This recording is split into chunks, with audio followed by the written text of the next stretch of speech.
Mom needs a break, and you can give her one. This Mother's Day, send a gift that says, I love you, and take 5 Mom all in one. With n-Lorem's candle and card fundraiser, your donation sends a beautiful lemongrass scented candle, engraved and elegantly designed, straight to a special mom in your life. Plus, she'll receive a heartfelt Mother's Day card letting her know that a donation has been made in her honor to support nano-rare patient treatments for free for life. Mother's Day is coming fast. Visit n-Lorem.org to order now.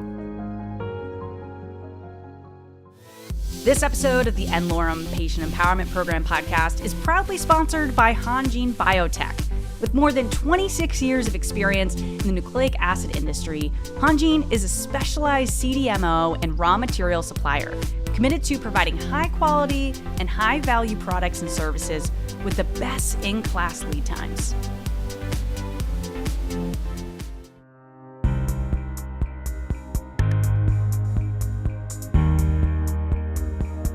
Welcome, everyone. I'm Stan Crooke. I'm the founder and CEO of n-Lorem Foundation, and I'm your host for the podcast, the podcast series at n-Lorem, the only podcast series that focuses exclusively on the needs of patients with nano-rare mutations.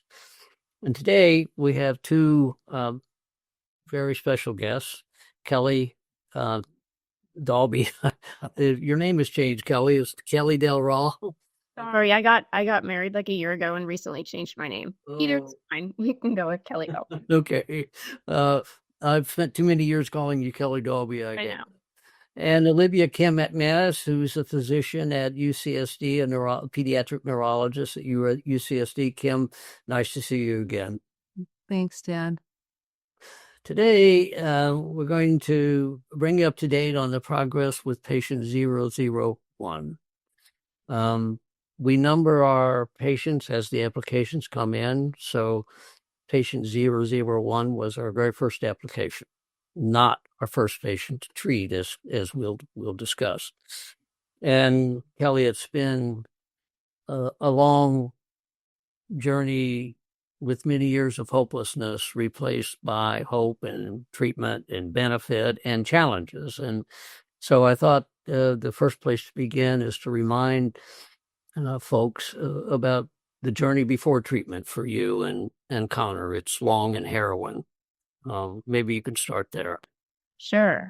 My son Connor today is 15 years old, and when he was a baby, as soon as he was born, he started presenting with a lot of complications. We started trialing different anti-seizure medications at 8 months old. And we were unable to find a medication regimen that alleviated his symptoms. So he had very severe developmental delay, inability to hold up his head, to sit unassisted, to take steps. He met none of those milestones. And at his worst, around age 2 and 3, was having around 50 seizures a day. So he was a very, very severe case, a lot of GI issues, not sleeping. And it wasn't until he was almost 5 years old that he was finally diagnosed with an SCN2A mutation. And very little was known at the time about what an SCN2A mutation was, and there were certainly no treatments on the horizon for his specific disease. So SCN2A is a gene that encodes a sodium channel called NAV1.2. And of course, ion channels play critical roles because we're all electrical machines. And we have many, many patients with mutations in ion channels, and they manifest in the central nervous system almost always with severe seizures and then other major problems. And Connor certainly has all of those. And he has a complex toxic gain of function, loss of function mutation in SCN2A. As I recall, you shopped around, you took Connor everywhere. No one could make a diagnosis. No one really seemed to care. You ultimately had to find someone to do genomic sequencing that you and your husband paid for. Is that right? That's right, because at the time, the standard epilepsy genetic panel, SCN2A, the gene was not on that panel. And so he had quote unquote genetic testing, like several different rounds, and there was nothing found. And so at that time, exome sequencing was not done clinically. And so we paid to have that round of testing done. And that's when it came up that he did have an SCN2A mutation. And wasn't the sequencing done in Australia? Not the first round. In the first round, it was done in Los Angeles. That's right, at UCLA. And then you confirmed and extended those observations, right? That's right, in Australia the second time. Mm-hmm. And that was a common story when we started n-Lorem, and one that we can end tomorrow. All we need to do is introduce whole genome sequencing, which is affordable, into newborn screening. And we'll talk about that in a little bit. And so you learned that Connor had a problem. What next? Well, I mean, in my mind, honestly, I was always obsessed with getting a diagnosis, because if we had a diagnosis, then there'd be a solution for the problem. And in my mind, when he was finally diagnosed, they'd say, oh, we know what's wrong, and here's the solution. And that was the complete opposite on the day he was diagnosed. It was just a matter of, we've identified the problem.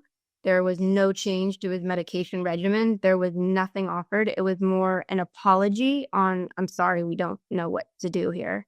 And so for me as a mom, it was a matter of trying to find other families that had a child diagnosed with SCN2A and trying to start research projects so that we could learn how to appropriately treat this disease. And that's what I started to focus on over the next few years. And maybe you can remind our listeners when you and I first met. Yes. So you and I met around 2017, 2018. I remember I had a meeting or two where I got to meet you. And then I saw you again at the TIDES conference after you were speaking on a Spinraza presentation. And I was able to catch you in the hall and talk to you about Connor and what was going on with you. And that's when you shared with me the possibility of starting a foundation devoted to treating N-of-1 patients. And of course, I immediately thought of Connor and followed up with you shortly thereafter. Yeah, I think Connor and another patient with an SCN2A mutation, in my mind, were the reasons I started n-Lorem. It took me a while, and I spent 2019 working with the drug division of the FDA to make sure they would be supportive, and ultimately they issued the guidance that makes this all possible. So when I announced that n-Lorem existed, I fully expected, and I got Connor's application that day, right? Yes, immediately, yes. So he was treated right away. He was what? Treated right away. No. No, it took some time. Yes. So what was the problem? The problem with Connor is, I mean, some of these mutations are very scientifically challenging to develop an ASO, and that was true in Connor's case. Yes. Of course, the first problem we had, though, was finding a place who'd take care of Connor. I feel like there were several challenges that we had to overcome and work through. Yes. One of them was finding a place that was willing to take on this case to treat him. Yes. Yeah. As I recall, that was a tough challenge to solve. And ultimately, you solved it with Kim. Yes, with Olivia. Yes, definitely. And advocating for Connor to be treated at Rady's at UCSD, which is great. We live in San Diego, so it was ideal for us. Yeah, Olivia's apologies. I don't know why I choose to call you Kim today. I've got Kim Butler on the mind, I guess. But anyway, why don't you walk us through how you managed to move the bureaucracy of Rady and UCSD to actually take Connor on as a real challenge? Yeah, it was a big process to begin with on many levels, just because the concept of N-of-1, which began with your dialogue, in the hallway. It came down to institutional level, and there's just explaining the concept of what an N of 1 is, and doing an N of 1 research clinical trial is a different, very different from your standard approach for trials. So that took a lot of engagement of a lot of different levels from regulatory and but I think after getting that institutional support, and funding, which was very important, and getting the California Institute of Regenerative Medicine to believe in this process and support the research. And that really is how we got things moving forward in terms of dosing. But it took a long time, I would say. Yeah, it was really challenging, and it took a master politician to get it done, and you are apparently that. Oh, It was remarkable to watch, and I think if you're just kind of engaged and really motivated by the reason behind it and the science of it, and it just makes sense that we need to try and see it through, then it's easy to be passionate about it. yeah, it's easy for me, that's for sure. Yeah.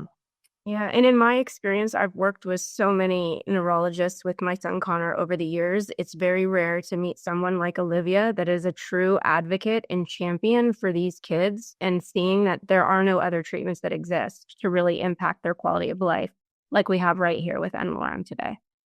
Yeah, it was surprisingly difficult for me.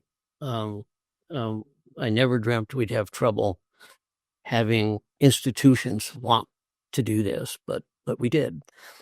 And then, of course, we had to find an ASO that was appropriate for Connor. And SCN2A is an essential gene. You can't live without sodium channels, and you can't live without being able to generate a current that sodium does. And we had real issues initially because we had to learn more about making ASOs that's selective for the mutant copy of the RNA. Connor, like other heterozygous mutations, has mosaic cells with one good gene, one bad gene, good RNA, good protein, bad protein, and we could only work if we were selective for the bad RNA and the bad protein. That took a while. And I remember a number of conversations with you where I made you cry when I told you we didn't have it yet. Yes. Yes. Those were not good conversations. Those were tough conversations for both of us. Yes. But eventually we solved the problem, and Olivia solved the institutional issues and found money, and we were able to begin treating. I think it takes an enormous amount of collaboration, and then to your point, it was uniquely challenging with Connor's, with the allele specificity. And I think that it's important that it went through the process that it did go through, even if it did take the extra time, because, look at, we're already at a year in, and it's important that we went through those appropriate channels to get to this point. Yes. A good ASO is a good medicine. A suboptimal ASO can do real harm, as everyone should know by now. And it takes real knowledge and experience to discover and develop a good allele selective ASO for something like SCN2A or any ion channel. And while I regret that it was challenging, I stand behind the process and the decision making and would not do it in any other way. Right. And so we started treating, and naturally Connor had COVID at the time, right? Or he had a viral infection, right? Yes. On the first day of dosing, everything went really well and really smooth. And then the next day when we came home from the hospital, he was having a big increase in seizures and very lethargic. And of course, I was very, very concerned. And we went back to the ER and they did a lot of testing, and he was positive for COVID, which That is how he responds when he has some sort of viral infection. He have an increase in seizures. He's very lethargic and has a lot of other symptoms. So relieved. That was the first time I was so relieved ever to hear he was positive for COVID, and that was the issue happening. Yeah. It's true. That was naturally on a Sunday, of course. Of course. And Roseanne and I are hiking, and I get a call, which of course is immediately scary because, oh my God, what could be wrong? And it's Olivia. Check asking for advice about what to do. I had no idea. I was confident it wasn't the ASO, but I think it's important for people to hear this. Yeah. And we did our usual, everything you would normally do if there was some change in, behavior or function. So, of course, we did all our usual safety things and MRI, and those are all normal. So it wasn't that. It was clearly a viral infection, which you would see increased seizures with anybody. So that's life happens. Yeah. The point is that all these patients have life. And all kinds of things happen to people who are living. Among them, bad things. And they complicate our ability to know whether we're doing good or bad and knowing what to do. And that's why you need really knowledgeable people, competent physicians, and people who understand the technology, and active parents like Kelley who can process all this information. It's tough. And it was scary to me. I'm sure terribly frightening to you, Kelley. Yes, it was that day for sure. Yeah. But we managed through it. Olivia managed through it, and we learned that he had an infection. It went away, and he started getting better. Yes, definitely. And so Connor's also interesting in that he, to my mind, demonstrates institutional weariness in dealing with patients who can't be diagnosed and you can't seem to help. Because as I recall, when we began treatment, he really wasn't being cared for aggressively for his seizures or much of anything at the time. I think that physicians and neurologists did the best they could with the tools at their disposal. And when you have a disease as severe as Connor's with an SCN2A mutation that's not a strong gain of function where sodium channel blockers can reduce the seizure frequency, there just isn't much available currently to treat him to resolve symptoms. So to me, that was the issue. And seizures, though, declined with time. They were still a problem, but they declined. And really, the thing that made his life and everybody's life pretty miserable was the GI problems, among others, as I recall. So his seizures, to me, still 1 to 4 a day is like not a success necessarily in eradicating seizures, but much better in contrast to, years before where it was nonstop seizures around the clock. But he had a lot of other comorbidities that were a huge challenge and really reduced his quality of life and our family's quality of life. GI was one severe problem. He has a choreoathetosis movement disorder that prevents him from doing really anything independently. He has behavior issues, sleep issues, a lot of irritability and agitation. And those are the first few that come to mind that are the most problematic on a daily basis. So, Olivia, as you were assessing the effect of the ASO, what were the most important observations to you?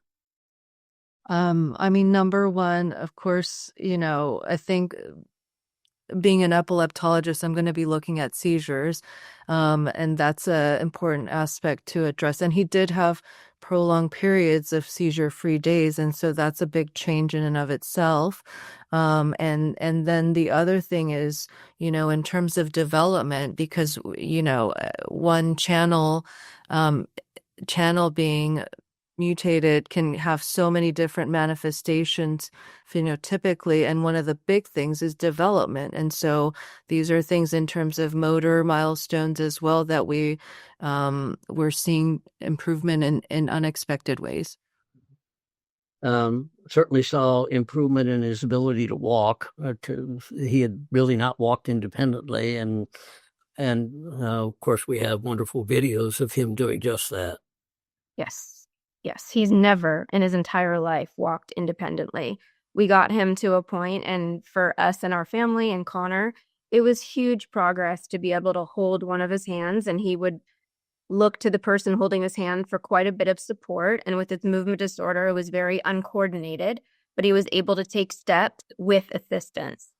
So we've seen periods where he's been able to walk without assistance, which is the first time we've ever seen anything like that. And it's been a lot more coordinated with a lot more strength. So that is completely new, and something that we saw earlier on, which, like Olivia said, it was unexpected. Yeah. And this reminds us, I mean, just reminding everybody, and we already know, but he's 15 years old. And to see that developmental change in a 15-year-old, and that's clearly, we hadn't changed other things. And so it's clearly ASO effect and a change in what is sodium channel function. And that's contributing directly to that. I mean, that just speaks to what are the ends, what are the boundaries of what we know about development, because this is often a concern that comes of where are the limits, and we don't know the limits. I mean, this is a 15-year-old who just started walking. Right. And I've heard that from so many different doctors that we've missed our window for Connor to ever be able to walk, right? But no one knows, and this proves that that's absolutely not the case. And Connor's not alone. I think all of our evidence has changed my mind altogether about developmental delays and how plastic the brain is. I just think what we have observed in many, many patients is recovery of functions long lost, new functions that they never had. And so I think we have to put all those concepts to the side and just say simply that the brain is much more capable of responding than we once thought. And we don't know how much, and we don't know how long. Right. Your questions to be answered. You agree with that, Olivia? I completely agree with that. And then circling back to your earlier point about then this informs the need for earlier genetic testing, because if we can consider doing these kind of changes or seeing these kind of changes in a 15-year-old, then we should be able to intervene earlier, and also, earlier diagnosis leading to earlier potential therapeutics. Like, that's the wave of where we should be going with genetic diseases in childhood, and which is already happening because of these kind of things that started with a hallway discussion. Yeah, I think the basic lesson of therapeutics is the earlier you intervene in the disease, the better. And if you've got a genetic disease, that begins in utero. That person is diseased from day one, and it's doing harm until you treat. And certainly in Spinraza, the case was made brilliantly when we were able to move to being able to treat pre-symptomatically. And we have lots of children now who look normal because we were able to treat earlier. And that's just something that we all have to work toward. Mm-hmm. It's going to take effort on everybody's part to move insurers and health providers to recognize that it's in their interest to do genetic testing earlier, because it's going to save healthcare dollars, and it's going to save lives, and it's going to make families better. These are incredible opportunities that lie just in front of us. I 100% agree with that. 100%. And also, as I often hear, everything came back negative on genetic testing, but just as a reminder that there's so many tiers of genetic testing. And so a microarray is not the same as whole genome testing. And so this is where we really need to push and inform about what is available and make it more accessible to everybody. Just to talk about that for a minute. Exome sequencing sequences the parts of messenger RNAs that are used to make a protein. But messenger RNAs start out as much larger RNAs called pre-mRNAs with all kinds of information not in the coding region, in between and at both ends. And that information is there because you need it. And there are mutations that happen in those spots that if you do exome sequencing, you'll never find. And so we need whole genome sequencing, and we need it to be thorough and immediate and at birth, if not sooner. Yes. And I think, it comes up, should everybody be mandated to do it? No, but I think that the option should be there and available to everybody. With appropriate safeguards to assure that the data remain confidential. I recognize that people worry about labels and all kinds of things, but life comes first. And we have to save lives and save families. And that has to be the first priority. We can manage the confidentiality. We know how to do that. So, yeah, I feel this is such an opportunity as being done in other parts of the world. And we in America have to get in gear and get the job done. So anyway, enough soapbox from me. But Kelley, it hasn't been easy. Connor has a complex disease that was very far advanced. We are learning how to dose and find the right dose for him. So we don't want to imply that everything's been roses. It's been challenging for everyone. We see the benefits, we're excited about the benefits, but they're not optimized yet. And we have Olivia to thank for constant attention and trying to find the right dose and the right interval, because doing that will optimize treatment for Connor, and we're not there. Is that a fair way to describe where we are? Yes, I think this is research right now and we're learning, and Connor and every child, in n-Lorem, where it's one patient with a brand new target and a new ASO, they're pioneers, and we're learning from them as the trial progresses. So we know, which I'm so grateful for, we know how much potential is there for Connor with this ASO. He's already proven that. So right now it's just working through and fine tuning to find his optimal dose at the right frequency for him and, his mutation and the target and the ASO. And we're learning that right now. Yeah. And how close do you think we are to optimizing his dose schedule and dose, Olivia? I think we're getting pretty close. I think we're seeing very good on effect. And so we are just and I haven't seen any safety issues. And so it's more a matter of just getting that right interval. And I don't see that we have to dose escalate further, but it's more in terms of, the right dose at the right interval, like we've just been saying. But I think we're pretty close, to be honest. Yeah. And while it's not perfect, it's a miracle.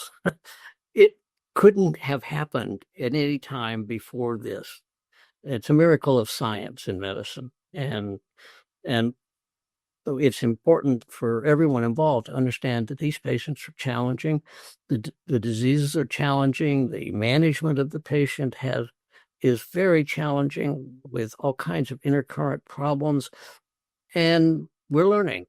And so we can't promise perfect. We can promise real opportunity for benefit and optimization of treatment. Fair enough?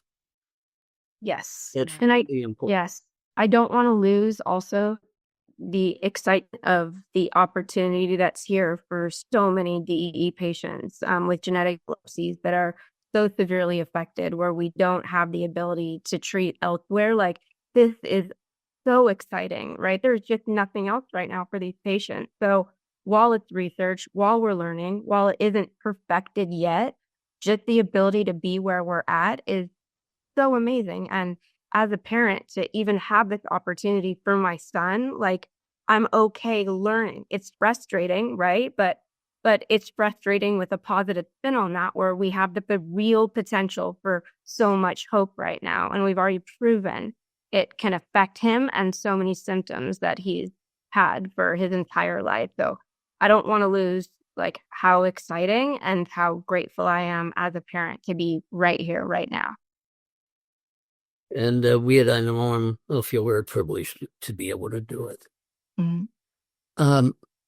I want to focus on the GI issues for a bit, because when I looked at Connor's phenotype, I thought his GI issues probably reflected that the sodium channel mutation was affecting a nervous system called the autonomic nervous system. It's called autonomic because it manages all your visceral organs. It helps you breathe, your heartbeat, your blood pressure, and you manage waste. And as an ASO expert, I'm absolutely certain that one of the pioneering observations from Connor, Connor is the first demonstration that an ASO can address problems in the autonomic nervous system. And that is a giant step. Opens up the opportunity for ASOs for autonomic dysfunctions, which are many. I mean, it's obviously the life and death nervous system, and we didn't know that. And we can talk about the surprise of seeing him walk, but to me, the surprise of addressing his autonomic dysfunction and see improvement in his GI tract, which we can measure and you've monitored, is really something important that people need to hear. Yes. Yeah. Yes. And, there are scales that help us evaluate, but as a mom, you don't need a scale. And he doesn't feel well, when he's able to live a reasonably normal life. Yes. Yeah. And just to talk specifically, so for Connor, he is unable to just have a bowel movement like a typical person. It requires a suppository to help him go. And we've had periods of being on the ASO where we're not needing to use a suppository or any help, where his GI tract is reacting more like a typically functioning person. So, yes. And also, I mean, it feels a little awkward talking about bowel movements on this podcast, but I will say just a bowel movement in our house for Connor is like an event. It creates so much irritability and agitation and him not feeling well. And there's a lot that goes into that. So for him, when he's had some periods of everything is working efficiently, it's tremendous in our household and his quality of life. So yes, there's been improvement in GI for sure. And it's been one of his biggest challenges from birth, his GI tract. Yeah. GI issues are super, super common with the channelopathies. And, to both of your points, it can be more debilitating on the day-to-day than the seizures themselves because it's cyclical and it really ties into, can you even take any hydration? Can you eat anything? And then can you take your medications? And it goes into this whole cycle of not able to sleep, etc. So it's so important that the idea of an ASO, which is targeting the real underlying root cause of all these constellation of neurologic symptoms, can have that kind of impact is really, really exciting from a scientific perspective, obviously, and then so impactful on a daily perspective as a patient, and a family. From an ASO technology perspective, it's thrilling. The autonomic nervous system is the most ancient and primitive and the deepest. And getting ASOs there, we knew we were doing it, but we had no real proof until Connor. And in other patients, we're seeing improvement in neuropathic pain, which is another step forward for the technology that we had no evidence for until our pioneer patients at n-Lorem. And so what we're doing is trying to help these patients and families. What we're learning goes so far beyond just that patient, just genetic diseases, just neurological diseases. It's of course, for me as an ASO scientist, just another thrill and important. Yeah. I think it really changes the paradigm of how we think about therapeutic approaches in rare disease, rare genetic conditions, and really changes the framework of how we can address and diagnose and move forward, knowing the kind of research that's coming out right now. So, Kelley, is there anything I have not asked you that I should have?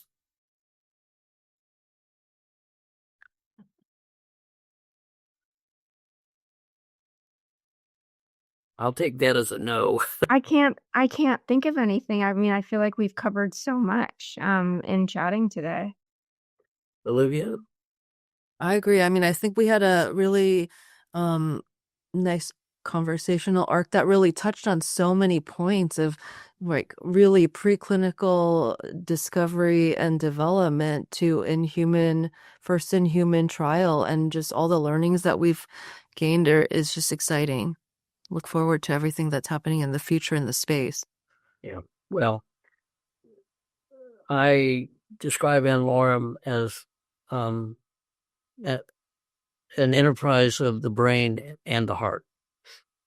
And I speak from the heart when I say to be able to see Connor do better and these other patients do better is all the privilege that I could ask for, all the privilege that anyone could ask for. It's great. Yeah. Yeah. Well, and we'll get it optimized. Sorry, Kelley. No, I'm confident we'll get it optimized. I just want to say thank you so much for the work that you do, because this would not be possible without like what you've built. It's been a privilege. So with that, I think we've once again talked about our number one pioneer patient, Kelley Dalby, and it's been a challenging, often painful, disappointing, but in the end, extraordinarily gratifying and informative journey that we've taken together over the last few years. And I'm looking forward to optimizing it and having the journey be even easier for you folks. Yes, and absolutely worth every step of it. It's a privilege to be able to do this with Connor, honestly. Thanks, everybody. Thank you. Thank you.